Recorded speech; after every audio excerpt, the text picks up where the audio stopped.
चला तर मग आज बनवूया कढी भजे। इथे 1 वाटी बेसन घेतले, त्यात ओवा आणि हळद, चवीनुसार मीठ टाकून पाणी टाकून व्यवस्थित पीठ मळून घेऊ भज्यांसाठी।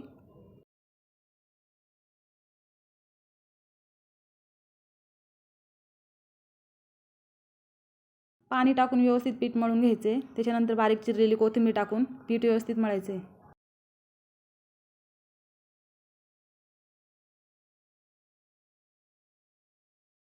त्यानंतर कढईत तेल गरम करायला ठेवलं होतं। आता तेल गरम झाल्यानंतर बारीक आचेवर भजे टाकून घ्यायचे।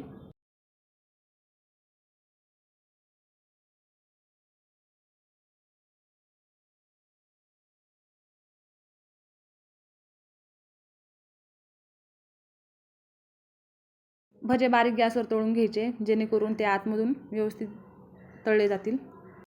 इथं आपले भजे तळून झालेले आहेत। एका प्लेटमध्ये भजे काढून घेऊ। त्यानंतर आता कढी तयार करू।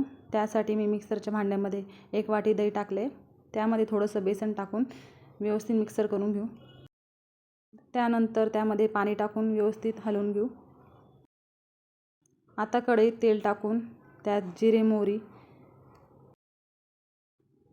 टाकल्यानंतर व्यवस्थित तडतडू देऊ।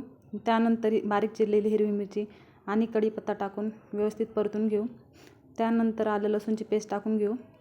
त्यानंतर परतल्यानंतर त्यात हळद टाकून घेऊ। त्यानंतर बारीक केलेलं दह्याचं मिश्रण टाकून घेऊ आणि पाणी थोडंसं ॲड करू। आता व्यवस्थित एकजीव करून घेऊ। तुम्ही बघू शकता कढी तयार आहे आपली। त्यात बारीक चिरलेली कोथिंबीर टाकून घेऊ आणि चवीसाठी मी इथे थोडीशी साखर टाकलेली आहे आणि आता व्यवस्थित हलवून घेऊ।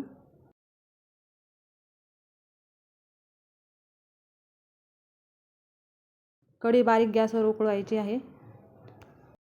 कढी उकळल्यानंतर गॅस बंद करायचा आहे आणि त्यात मीठ टाकून घ्यायचे। तयार आहे आपली कढी। आता त्यात आपण भजे टाकून घेऊ। तयार आहे आपले कढी पकोडे।